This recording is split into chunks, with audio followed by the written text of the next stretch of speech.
Yeah, this will be quick. Said earlier, I grew up in South Carolina, Spartanburg, South Carolina. And, we did have some snow, but I didn't have a whole lot of experience with it. But about every 3 or 4 years, we would have a snowstorm. It would be memorable because it didn't happen very often. So I'm on a Facebook page. I'm a member of one that's Spartanburg, growing up in the 50s and 60s. Probably most of y'all are. And someone had posted some pictures about, remember the winter storm of I don't know what year it was, 60 something. I think there was another one. There was one in 66, winter of 66, and I found some pictures in a scrapbook that my mother had saved of my house and me with my dog, and I hadn't seen him in years, so I would have been not 13, I guess. So anyway, I thought, well, I'll post these pictures on Facebook and see if anybody remembers this particular snowstorm. So I did, and I got a lot of responses.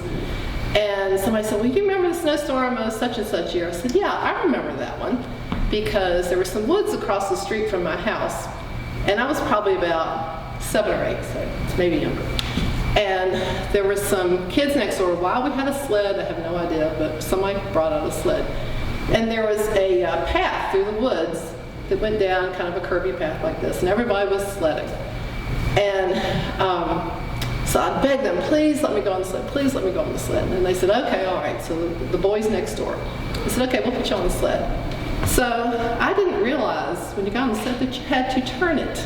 And I went flying off the path and into the creek below.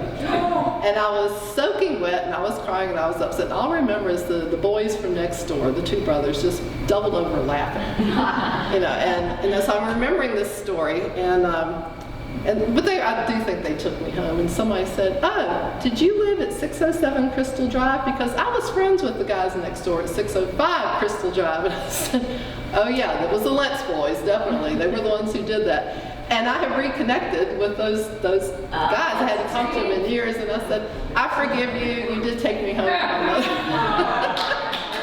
Yeah, anyway, that was a story. But when you have snowstorms in a southern town, you remember them because they're rare. Anyway, I was soaking wet, and I don't guess I got in too much trouble over it. Anyway, but that's my story, and it's been lovely. Anybody else want to come up here and do this? Because this has really been fun.